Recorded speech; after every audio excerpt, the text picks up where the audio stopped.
여러분 안녕하세요. 반갑습니다. 오늘도 우리 주님의 귀하신 은혜와 사랑 가운데 우리 하나님께 나아가는 시간이 되기를 바랍니다. 함께 찬양하겠습니다.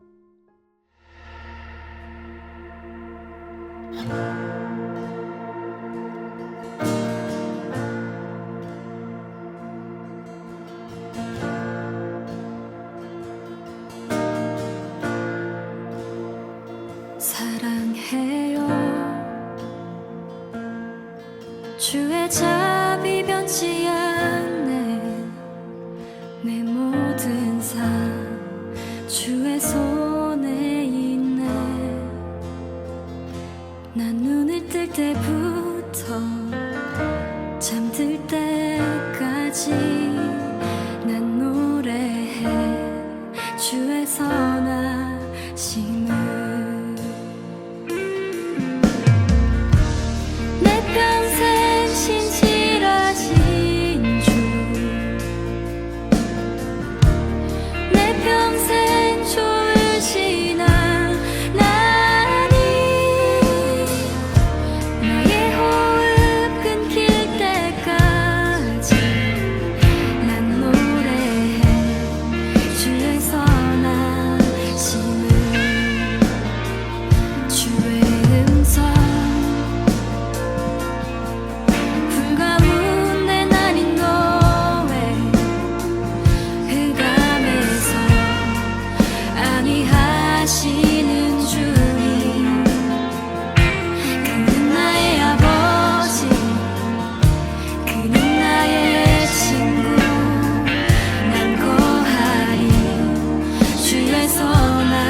내 평생 신실하신 주, 내 평생 좋으신 하나님, 나의 호흡 끊길 때까지 난 노래해 주의 선하심을.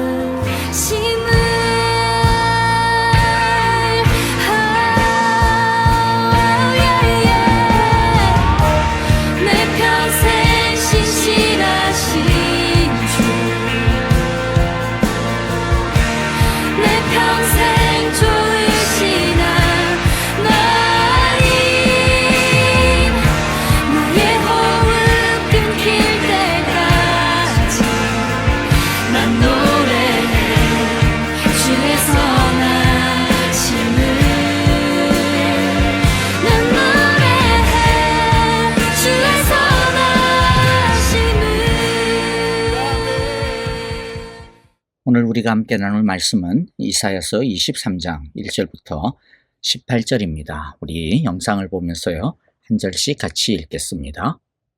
제23장 두로에 관한 경고라. 다시스의 배들아, 너희는 슬피 부르짖을지어다. 두로가 황무하여 집이 없고 들어갈 곳도 없음이요, 이 소식이 기띔 땅에서부터 그들에게 전파되었음이라. 바다에 왕래하는 시돈 상인들로 말미암아 부요하게 된 너희 해변 주민들아, 잠잠하라. 시홀의 곡식 곧 나일의 추수를 큰 물로 수송하여 들였으니 열국의 시장이 되었도다. 시돈이여, 너는 부끄러워할지어다. 대저 바다 곧 바다의 요새가 말하기를, 나는 상고를 겪지 못하였으며 출산하지 못하였으며 청년들을 양육하지도 못하였으며 처녀들을 생육하지도 못하였다 하였음이라. 그 소식이 애굽에 이르면 그들이 두로의 소식으로 말미암아 고통받으리로다. 너희는 다시스로 건너갈지어다. 해변 주민아, 너희는 슬피 부르짖을지어다. 이것이 옛날에 건설된 너희 희락의 성, 곧 그 백성이 자기 발로 먼 지방까지 가서 머물던 성읍이냐? 면류관을 씌우던 자요, 그 상인들은 고관들이요, 그 무역상들은 세상의 존귀한 자들이었던 두로에 대하여 누가 이 일을 정하였느냐? 만군의 여호와께서 그것을 정하신 것이라. 모든 누리던 영화를 욕되게 하시며 세상의 모든 교만하던 자가 멸시를 받게 하려 하심이라. 딸 다시스여, 나일같이 너희 땅에 넘칠지어다. 너를 속박함이 다시는 없으리라. 여호와께서 바다 위에 그의 손을 펴사 열방을 흔드시며 여호와께서 가나안에 대하여 명령을 내려 그 견고한 성들을 무너뜨리게 하시고 이르시되, 너 학대받은 처녀딸 시도나, 네게 다시는 희락이 없으리니 일어나 기띔으로 건너가라.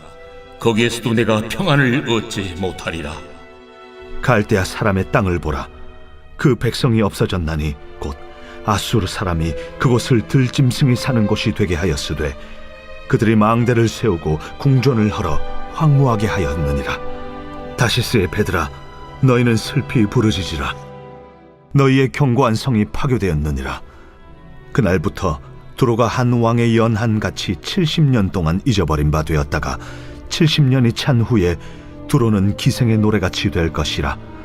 잊어버린 바 되었던 너 음녀여, 수금을 가지고 성읍에 두루 다니며 기묘한 곡조로 많은 노래를 불러서 너를 다시 기억하게 하라 하였느니라. 70년이 찬 후에 여호와께서 두루를 돌보시리니 그가 다시 값을 받고 지면에 있는 열방과 음란을 행할 것이며 그 무역한 것과 이익을 거룩히 여호와께 돌리고 간직하거나 쌓아두지 아니하리니 그 무역한 것이 여호와 앞에 사는 자가 배불리 먹을 양식, 잘 입을 옷감이 되리라.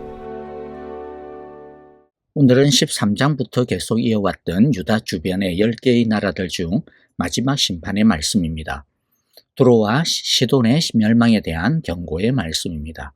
두로와 시돈은 고대 역사에서 페니키아 문명에 속한 대표적인 도시국가들입니다. 두로와 시돈은 오늘날 레바논에 속한 실제하고 있는 도시들이죠. 두로는 오늘날 티레라고 불리고 있고요. 시돈은 오늘날에도 시돈이라고 불리는 레바논에서 세 번째로 큰 도시입니다. 두로와 시돈이 속해 있던 페니키아 문명은 고대부터 지중해 무역의 최강자들이었습니다. 그래서 두로와 시돈도 그 피를 이어받아 지중해를 통한 해상 무역과 식민지 건설에 두각을 내고 있었습니다. 두로와 시돈은 다윗 왕 시절부터 이스라엘과는 좋은 관계를 맺고 있었습니다. 다윗이 왕궁을 건설할 때나 또는 성전 건축을 준비할 때, 그리고 솔로몬 시절에 실제로 성전을 건축할 때 이들은 큰 도움을 주었습니다. 이후에도 특별히 해상 무역 관계에 있어서 이스라엘과 두로와 시돈의 관계는 매우 중요하였습니다. 1절에서 하나님은 두로에 대해 엄한 경고의 말씀을 주십니다. 읽어보면요, 이것은 두로를 두고 하신 엄한 경고의 말씀이다. 다시스의 배들아, 너희는 슬피 울어라.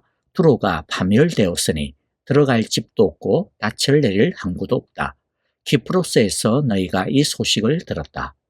다시스란 오늘날 스페인 지역을 말하고 키프로스란 개역개정역에서는 기띔으로 번역이 되고 있는데요. 오늘날 키프로스 섬을 말합니다. 다시스와 키프로스란 두로의 식민지인 동시에 가장 중요한 무역의 거점이었습니다. 그래서 두로의 파멸의 소식을 듣고 다시스와 키프로스의 섬들이 슬피 울게 될 것이라는 거죠. 2절부터 7절까지 계속하여 두로의 멸망에 대해 말씀을 이어가십니다. 2절에 보면 두로의 멸망은 두로만의 문제로 끝나는 것이 아니었습니다. 예를 들어 오늘날 미국의 경제가 어려워지면 미국만 어려워지는 게 아니고 미국과 관계를 맺고 있는 다른 나라들도 다 같이 어려워지죠. 그런 것과 같습니다. 2절을 보세요. 항해하는 자들이 부유하게 만들어준, 여기에서 항해하는 자들이란 해상 무역을 담당하고 있는 바로 두로를 말합니다. 이 두로로 인해 주변의 많은 섬들과 시돈의 상인들이 부유하게 되었다라는 겁니다. 그런데 두로가 파멸을 당함으로 인해 두로로 인해 부유하게 되었던 그 나라들이 전부 다 잠잠하게 되었다라고 합니다. 또 3절을 보면 이 당시 두로는 문나라의 시장이라고 그렇게 불리고 있었던 것을 알 수가 있습니다. 즉 두로는 당시 세계를 이어주는 역할을 하고 있었습니다. 그런데 4절을 보시면 두로가 망하는 것은 두로의 무역으로 인해 도움을 받던 주변의 나라들이 함께 경제적인 위기를 당하게 되는 사건이라고 말하고 있죠. 4절에서는 두로 시돈이 수치를 당하게 되었다라고 하는데 이것은 시돈만을 말하는 것이 아니고요. 시돈은 바로 두로의 영향을 받고 있는 나라들의 대표자입니다. 그래서 5절에 보면 두로의 파멸의 영향은 강대국인 이집트마저도 뒤흔드는 충격을 가져다 줄 거라 말씀합니다. 그리고 6절에서 베니게의 주민아 스페인으로 건너가거라 섬나라 백성아 슬피 울어라 라고 하는데요. 베니게는 페니키아를 말하는데 간단하게 말하면 두로를 말합니다. 그런데 그들로 하여금 스페인으로 즉 다시스로 건너가라고 합니다. 도망하라라는 거죠. 스페인은 두로가 세운 제일 서쪽에서 먼 곳에 있는 식민지이기 때문에 바로 그곳으로 도망하라는 겁니다. 7절을 보면 이렇게 말씀합니다. 이것이 너희가 그렇게 좋아하던 도성 두로냐? 그토록 오랜 역사를 가지고 저 먼 곳에까지 가서 식민지를 세우던 도성이냐? 세 번역에서는 좋아하던 도성 두로라고 했는데 여기서 좋아하던 이라고 하는 말은요. 자랑한다 라고 하는 뜻입니다. 그리고 좋아하던 도성이란 화려한 도성, 희락의 도성이라고 번역하는 것도 오히려 더 좋지 않을까 싶습니다. 두로 사람들과 당시 주변 사람들은 두로를 자랑스러워했습니다. 두로의 항해술과 무역은 자신들을 부유하게 해주는 세상을 복되게 해주는 것이라고 자랑스럽게 여겼습니다. 두로는 무역으로 인해 두로는 무역으로 많은 돈을 벌어들였고요. 그래서 돈이 넘쳐났고 명성이 넘쳐났고 그것으로 인해 도시는 더욱더 화려해지고 기쁨의 소리는 끊어지지 않았습니다. 두로의 자랑과 부는 두로에서 울려 퍼지는 기쁨의 웃음은 마르지 않을 것이라 여겨졌습니다. 하지만 그처럼 영속할 것 같았던 두로도 하나님의 심판에 의해 멸망당합니다. 기쁨과 희락의 소리는 잠잠해지고 슬픔과 울음의 소리로 가득 찰 것이라 주님께서 경고하십니다. 실제로 두로는 바벨론에 의해 침략을 당하고 망하게 됩니다. 이후 잠시 회복하지만은 그러나 알렉산더 대왕에 의해 완전히 멸망을 당하게 됩니다. 두로의 멸망은 우연히 일어난 일이 아닙니다. 이것은 하나님이 하신 일입니다. 8절과 9절이죠. 8절에 보면 두로를 두고 누가 이런 일을 계획하였느냐? 즉 두로의 멸망을 누가 계획하였느냐? 주님께서 질문합니다. 거기에 대해 주님께서 스스로 답하시죠. 9절에서 뭐라고 답합니까? 그 일을 계획하신 분은 만군의 주님이시라. 그러면 왜 주님께서 두로를 심판하십니까? 9절에 그 이유가 나와 있습니다. 읽어보면요. 그 일을 계획하신 분은 만군의 주님이시라. 온갖 영화를 누리며 의서대던 교만하는 자들을 비천하게 만드시고 이 세상에서 유명하다는 자들을 보잘것없이 만드시려고 이런 계획을 세우셨다. 두로는 8절에 보면 하나님께서 빛나는 왕관을 쓰고 있다라고 표현하실 만큼 엄청난 부와 명성을 축적했습니다. 하지만 부유함으로 인해 교만해져서 하나님의 심판을 받습니다. 하나님은 교만한 눈을 낮추시는 분이십니다. 하나님은 교만하게 행하는 자에게 엄중히 갚으시는 분이십니다. 부와 명성에 도취되어 스스로를 높이며 하나님을 대적했던 두로는 결국 패망하게 됩니다. 교만에는 멸망을, 거만에는 파멸을 예고하시는 하나님의 준엄한 심판의 결과인 것이죠. 이 땅에서 가진 것이 많다고 교만하게 사는 것은 영적 무지를 드러내는 부끄러운 일입니다. 하나님께서 재물과 명성과 힘과 영향력을 우리에게 주시는 이유가 무엇인지 우리는 항상 깊이 생각해야 할 것입니다. 그 모든 것은 하나님께서 우리에게 맡기신 사역들이라고 하는 것을 우리는 잊지 말아야 합니다. 재물을 주신 것은 재물을 가지고 하나님의 일을 하라고 사역으로 맡기신 것입니다. 건강을 주신 것은 건강을 가지고 하나님을 더 많이 사랑하는데, 더 섬기는데 힘을 쓰라고 주신 것입니다. 명성과 힘과 영향력을 주신 것은 그것을 가지고 하나님의 뜻 안에서 다른 사람을 섬기며 다른 사람들을 잘되게 하는데 사용하라고 주신 것입니다. 교만은 단순히 자랑하고 뽐내고 다른 사람을 무시하는 그런 것만이 교만이 아닙니다. 교만은 하나님이 주셨다라고 하는 것을 생각하지 않는 것이 교만입니다. 하나님의 것이라는 것을 인정하지 않는 것, 못하는 것이 교만입니다. 그래서 재물도 건강도 재능도 명성도 영향력도 다 자기가 잘났은 그런 줄 알고, 다 자기 것인 줄을 알고 하나님과 상관없이 자기가 주인 노릇하며 사용하는 것이 교만입니다. 하나님은 그런 교만을 결국에는 거두십니다. 그러므로 우리는 두로와 같은 교만의 죄에 빠지지 말아야 할 것입니다. 하나님이 주신 것을 자기 것인 줄, 자기가 주인인 줄 착각하는 교만에 빠지지 말아야 할 것입니다. 주님이 주신 것이니 언제든 주님의 뜻을 따라 사용하고 주님의 영광을 위하여 드려야 할 것입니다. 자, 10절부터 14절의 말씀은 계속해서 두로의 파멸로 인해 와해되는 주변의 나라들의 모습을 말씀하고 있습니다.